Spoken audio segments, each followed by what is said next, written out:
சரி வாங்க, கணித வரலாற்றுல ஒரு ரொம்பவே ஸ்பெஷலான தேதியை பத்தி பார்க்கலாம்.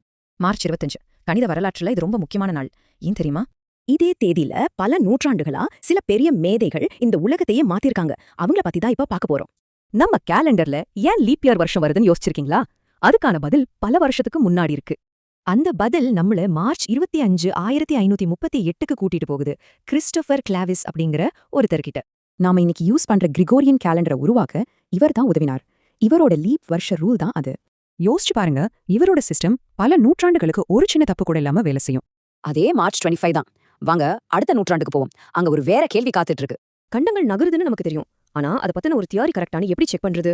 அதுக்கு நாம ரோலன் வாவரேவை சந்திக்கணும். அவர் மார்ச் 25 1896ல பிறந்தவர். பூமியோட சுழற்சி தான் கண்டங்களை நகர்த்துதுன்னு ஒரு தியரி இருந்துச்சு.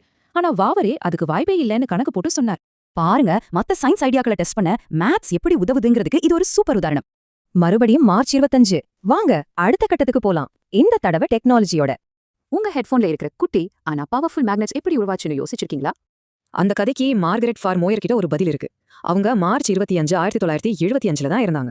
அவங்க ஒரு இயற்பியலாளர். காந்தத்தன்மை பத்தி, குறிப்பா குரோம், டங்ஸ்டன் ஸ்டீல்ஸ்ல ஆழமா ரிசர்ச் பண்ணாங்க. நாம இன்னைக்கு பயன்படுத்துற குட்டி பவர்ஃபுல் மேக்னெட்ஸ்க்கு அவங்களோட ரிசர்ச் ஒரு முக்கியமான காரணம். ஒரே தேதி எத்தனை கதைகள் பாருங்க. சரி, நம்ம கடைசி இடத்துக்கு போலாம். இது நம்ம காலத்துக்கு ரொம்ப பக்கம்.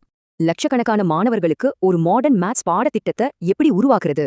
அதுக்கு கிரேஸ் அலலே வில்லியம்ஸ் கிட்ட போவோம். அவங்க மார்ச் 25 2022ல மறைஞ்ச ஒரு மிகப்பெரிய கல்வியாளர். ஆப்பிரிக்கால நவீன கணித கல்விக்கு அவங்க ஒரு முன்னோடி.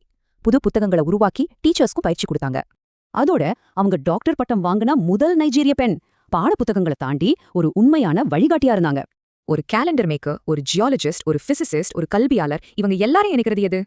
அவங்க எல்லாரும் ஒரு சிக்கலான விஷயத்தை பார்த்துட்டு ஒரே கேள்வியை கேட்டாங்க. இந்த குழப்பத்துல என்ன பேட்டர்ன் இருக்கு?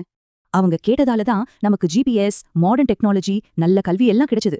நீங்க அடுத்து என்ன பேட்டர்ன் கண்டுபிடிக்க போறீங்க?